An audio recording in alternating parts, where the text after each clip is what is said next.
જય શ્રી કૃષ્ણ અંશુબેન. અંશુબેન નાઈ ધોઈને રેડી થઈ ગયા છે અને થોડુંક સારું ધીમે ધીમે થતું જાય છે. લ્યો લ્યો લ્યો યુ. ચલો જય શ્રી કૃષ્ણ બધાને. જય જલારામ. બપોરનો ટાઈમ છે. કેમ છો બધા? 1 વાગવા જેવું થયું છે ને હિયાબેન હવે આવતા જશે સ્કૂલેથી. તો બસ જો જમવાની તૈયારી થાય છે. મઠ ભાત રોટલી છે આજે અને કાલે રાત્રે બનાવ્યા હતા રોટલા. તો મારે રોટલો વઘારેલો ખાવો છે તો એ બસ વઘારવાનો. એ તો ગરમ ગરમ જ ભાવે તો એ એક બાકી છે. આંસીબેનને મજા નહોતી તો થોડુંક વહેલા મોડું ને એવું હાયલા કરે છે અને મને આંસીબેને ચેપ આપ્યો છે શરદીનો. તો આજ મને થોડુંક ગળામાંય બળે છે ને શરદી છે તો વીકનેસ એ થોડીક લાગે, મજા નથી આવતી. તો બધું છે. અને હા, એક વાત કરી લે. એક કમેન્ટ આવી હતી કે તમે વિડીયો પહેલો હતો વેકેશનવાળો અને એમાં કમેન્ટ હતી કે તમે શિયાળામાંય છાશ પીવો છો. તો હા, અમે શિયાળામાં વહેલી બહાર કાઢી લઈએ. સાંજે 6, 6:30 હું બનાવી લઉં ને સવારે ટિફિન દીપકનું ભરાય નહીં પહેલાં સૌથી પહેલાં છાશ જ કરી લઈ 8:30, 9 જ. છાશ વગર કોઈને અમારે ઘરમાં નથી ચાલતું, ઇવન આંસીને પણ નહીં. એટલે એને ગરમ આપીએ ને વળી એમાંય થોડુંક અત્યારે મજા નથી તો પાણી એડ કરીને આપીએ, પણ છાશ વગર ન હાલે.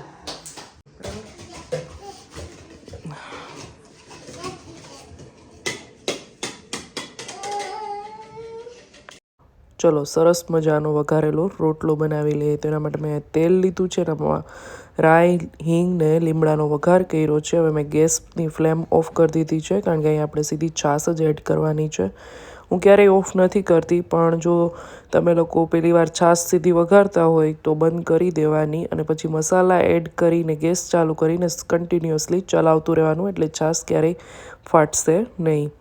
અને અહીંયા મમ્મીને પણ ખાવાનો છે થોડોક રોટલો, એ પણ ખાસે વઘારેલો. એટલે હું અહીંયા ડુંગળી, લસણ કાંઈ બહુ એડ નથી કરતી ને લાલ મરચું પણ થોડુંક ઓછું નાખ્યું છે.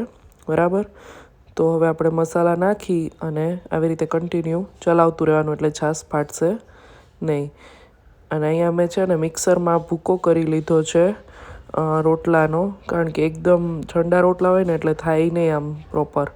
પછી થોડુંક મરચું ઓછું લાગતું હતું તો એડ કર્યું અને થોડોક રસાનો ભાગ ઓછો લાગતો હતો તો વળી પાછી છાશ ને પાણી બે મિક્સ કર્યા હતા એ પાછું થોડુંક એડ કર્યું અને આને થોડુંક વાર ઉકળવા દીધું. હવે મીઠું ને મરચું જે ઓછા લાગતા હતા એ એડ કર્યા. પછી મમ્મીનો કાઢી લઈને મારામાં થોડીક મરચી નાખી. બરાબર. તમે મરચાં, લીલું લસણ, ડુંગળી બધું એડ કરી શકો. તો બસ બની ગયો છે આપણો વઘારેલો રોટલો. આની ઉપર મમરા, ચવાણું, સેવ, ગાંઠિયા કંઈ પણ નાખીને ખાશો બહુ જ સરસ ટેસ્ટ આવશે. સાંજના વાગ્યા છે 6 અને અહીંયા દાદી વડે છે ઢોકળા અને આંચી વીખે છે અને અહીંયા મમ્માને મજા નથી. બપોર હોતા ને ત્યાં સુધી કાંઈ નહોતું. કોઈને ઉઠા ને પછી અચાનક કળતર, આમ શ્વાસ નથી લેવાતો અને તાકાત જ નથી રહી. શરદી હતી ને પેલા તને? મમ્મીને કીધું કે પાર્સલ મગાવી લે, કંઈ નથી માનતા. કે હું અહીંયા ન કરતી હોય કે મુઠિયા ઢોકળા મૂકી દઉં બધા માટે, એટલે મૂકેશ મુઠિયા ઢોકળા. આનુબેન શું કરો છો? કામ જો મમ્માની દવા ખાઈ જો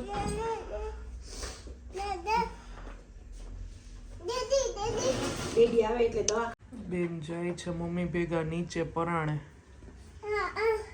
જરાક તાકાત આવી એટલે નીચે જવું જ પડે અમારે. હા નહીં મૂકીને વયા જાય ભાઈ તને. હે ચલો મુઠિયા ઢોકળા મમ્મીએ કીધું છે કે જોઈ લેજે જરાક. થઈ ગયા છે, 1 કલાક જેવું થયું છે. બરાબર. કોને કોને ભાવે ની કમેન્ટ કરજો. ચાલો 6:45 જેવું થયું છે ને મેં છે ને ઉઠીને મારી પાસે બીજી કંઈ તો દવા નહોતી એટલે મમ્મી પાસેથી લઈને ગ્રોસીન ખાઈ લીધી છે ને ઘણું સારું છે, મને 70-80% સારું છે. હવે ટમેટાની ચટણી એક બાકી છે એ હું બનાવી લો. ખરેખર બહુ વેધર ખરાબ છે, બાળકો માટે તો બહુ જ ખરાબ છે. આંસી બીમાર પડી ને ત્યારે ઘણા બધાની કમેન્ટ્સ આવી મને કે દીદી અત્યારે બહુ વેધર ખરાબ છે એટલે જ બાળકોને આવું થાય છે. મોસ્ટલી બધાના ઘરે આવું છે, બધાએ કમેન્ટ જ રીતે કરી હતી. કાંઈ ન હોય એનું શું થઈ જાય છે કંઈ ખબર નથી પડતું. હવે અત્યારે થોડુંક સારું છે. ત્યાં બનાવી લઈને ત્યાં અમારા આંસી એ પાછી નીચે ગઈ છે, આવી જશે એટલે ચાલો મુઠિયા ઢોકળા વઘારી લીધા છે. અમે બેય સાથે બીમાર પડી ગયા છીએ એટલે જાય છીએ બતાવવા માટે. ક્રોસિંગથી ફરક તો છે ને થોડોક, મને તો લાગ્યો. ચાલો તો બતાવી આવી બરાબર. ચાલો બધા રાબ પીવા, સુવા દાણાવાળી, સોરી અજમાવાળી. ચાલો વાગી ગયા છે 6:45 અને કાલે તો પછી વ્લોગનો કાંઈ એન્ડ થયો નહીં. લાસ્ટ તમે જોયું હશે હું ને દીપક બે દવા લેવા જતા હતા બરાબર. પછી આજે છે બીજો દિવસ સાંજનો. રાબ પીધી, ઘણા ટાઈમે બનાવી રાબ. અંશી નાની હતી પછી મમ્મી અહીંયાથી ગયા હતા ને ત્યારે હું ક્યારેક ક્યારેક મારા માટે બનાવતી, પણ સરસ મોડી બની હતી કારણ કે મને બહુ મીઠી ના ભાવે એટલે બરાબર. મમ્મીને બહુ ભાવી કે સરસ બની છે રાબ તો. પછી હવે આંશીને કાલથી વળી પાછું થોડુંક ચાલુ થયું છે, થોડો થોડો તાવ રહેવાનો. એને મંગળવારે તે દિવસે આમ સોમવારથી જ સારું હતું, થોડું થોડું મંગળવારે સારું હતું, પણ સાંજથી થોડુંક વળી પાછું ચાલુ થયું છે. એટલે કાલે એક દિવસની દવા છે એ આપી દઈએ, પછી એને એવું હોય ને તો પાછું ડૉક્ટર પાસે બતાવવા જવું પડશે. અને મને થોડું થોડું સારું લાગે છે, 50 and 60% એમ તો સારું લાગે છે. બસ અહીંયા જ વિડીયોનો એન્ડ કરું છું. જય હિન્દ, જય ભારત, આવજો બધાય.